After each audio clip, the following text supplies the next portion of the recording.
Good morning. Good morning, good afternoon, good evening to our colleagues and friends, excellencies in the room and online with us all over the world. I'm told that we have, about 1,000 registered online participants. And so good morning to you all. My name is Dr. Nkiruka Didigu with the United Nations Population Fund, and it is my pleasure and my honor to welcome you to the 11th Annual Symposium on the role of religion and faith-based organizations in international affairs. And I welcome you on behalf of the organizations that have co-sponsored this auspicious event: ACT Alliance, the General Board of Church and Society of the United Methodist Church, Islamic Relief USA, the Seventh-day Adventist Church, Soka Guys International, United Religions Initiative, the World Council of Churches, and of course, in close partnership with the United Nations Interagency Task Force on Religion and Development, of which UNFPA is one of them, along with UNAOC, UNDP, and 20 plus other member entities. I'm going to hand over to my co-moderator to introduce himself. Peter? Hello, everybody. My name is Peter Prove. I'm Director for International Affairs at the World Council of Churches based in Geneva, but very pleased to be here with you in person for this event in New York. It's hard to believe that this is already the 11th edition of this annual symposium, which was begun in 2014 as an initiative of a group of faith-based organizations that work in relation to the United Nations system. But already from 2016, it evolved into a full partnership between those faith-based organizations and the UN system, in particular through the UN Interagency Task Force on Religion and Sustainable Development. Each year, we have adopted a different theme related to key aspects of the international agenda that is salient at that time. We started in 2015 with a focus on human dignity and human rights. But in the intervening years, we've covered a range of issues, including prevention of atrocity crimes and violent extremism, just and sustainable peace, migration and displacement, gender equality, human security, sustainable development and environmental issues, and economic justice. Our overall aim, in short, is to foster dialogue between faith actors and global institutions, and to serve as a platform for exploring how faith-based organizations can contribute to multilateral solutions for the world's most pressing challenges. Because we believe strongly that it is only through global cooperation that global crises of the dimensions that we face today can be effectively addressed.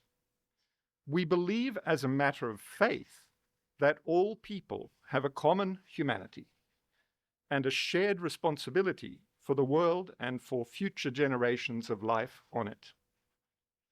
We aim to inspire collective action for better and more just future for all of us. And I have to say, and I'm sure you'll agree with me, that as we look around the world today, that inspiration and that collective action has never been more urgently needed. Today we sit here in New York. Behind us is the UN Secretariat. It is somehow emblematic that there are gray clouds today over the institution. But we know that behind the clouds, there's always sun. And that's the purpose of this symposium, to find the sun behind the clouds. Kiki. That was beautiful, Peter. Thank you so much. Building on all Peter has said, what is our theme for this 11th symposium? The future is upon us. What now? Amplifying the role of faith and civil society actors in multilateral solutions. It is no secret that multilateralism is under pressure. It's no secret. It's also no secret that we are living through a time of unprecedented polycrises, from climate change to global economic inequality to human rights violations and pushback. The list goes on and on. And it is at such a time as this that it is incumbent upon all of us as a global community to come together, to broaden the space and create that inclusive platform for dialogue bringing in the voices of civil society and faith-based organizations in particular. And it is along those lines that we are hosting this symposium to talk about a series of topical global issues and the role that faith actors can play in helping our global communities carve out multilateral solutions. We also know that the space for civil society in general has been shrinking. And oftentimes, in many of these gatherings, at the UN and other spaces, there may not even be a mention of faith-based actors and the important role, the crucial role that that you all play on the ground. This is something that we are working collaboratively to change. 2024 was a watershed moment for the UN system and for multilateralism more generally, with the Summit of the Future and the Pact for the Future. We are in the year 2025 now, and we have less than 5 years to go before we meet the 2030 deadline for the SDGs, all of which we know are falling behind in terms of the goals and targets themselves. In 2025, there are multiple key moments that should serve as opportunities for meaningful dialogue and collaborative solutions. We recently concluded the 30th anniversary of the Beijing Platform for Action at the CSW, the Commission on the Status of Women, the 25th anniversary on Women, Peace and Security, the Security Council Resolution 1325.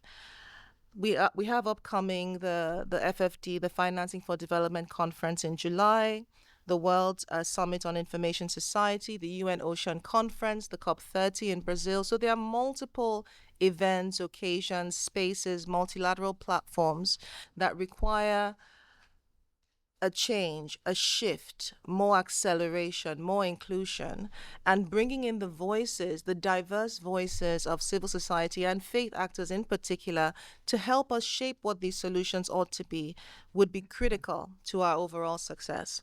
So how do we do this? How does this auspicious symposium contribute to creating that shift, that change, that inclusion?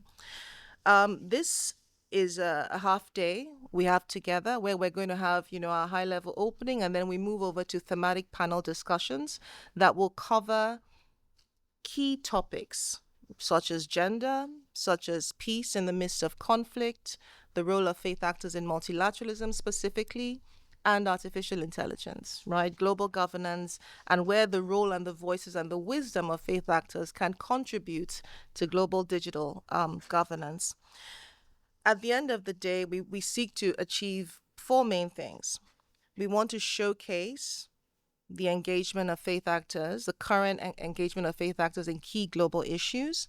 We want to critically examine the role of civil society and faith actors and explore how their contributions have evolved over time and what we can do differently. We want to examine the impact of those shrinking civic spaces that we are encountering and how we can shift that. And finally, we really want to strengthen meaningful partnerships. We are at a moment where we are forced to do a lot more with a lot less. That's the reality on the ground. So how do we collectively strengthen partnerships for greater impact? These are some of the objectives that we want to accomplish with our esteemed panelists and speakers over the course of the day. I should have mentioned that we do have translation. We have translation in English, Spanish, French, Arabic, and international sign language for our colleagues and friends who are online. Please, look at your computers and press the relevant buttons so that you can engage meaningfully with us. And Peter, I'll hand it over to you. Thank you.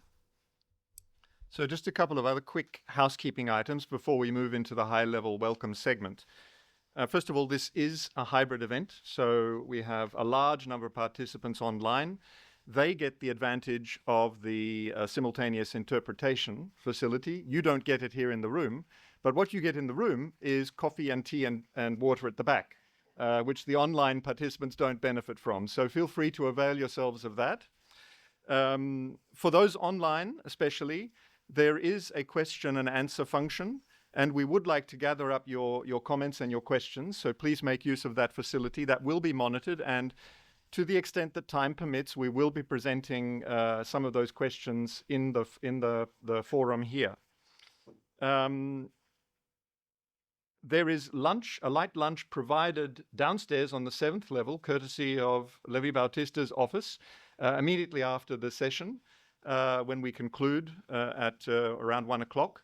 So please take advantage of that hospitality, and it might be a good idea if you let Levi know if you're coming, in case he needs to provide additional catering. I hope it's not the case. You might be in the kitchen, Levi. I also want to point out that today is a Thursday.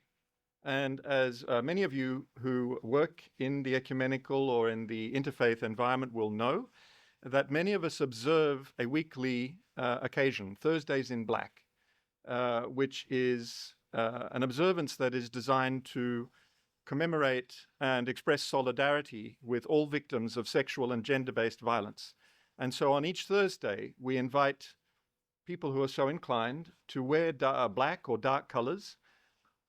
This pin, should you wish to acquire some, we can provide, and thereby to express a commitment to working for a world free of rape and violence.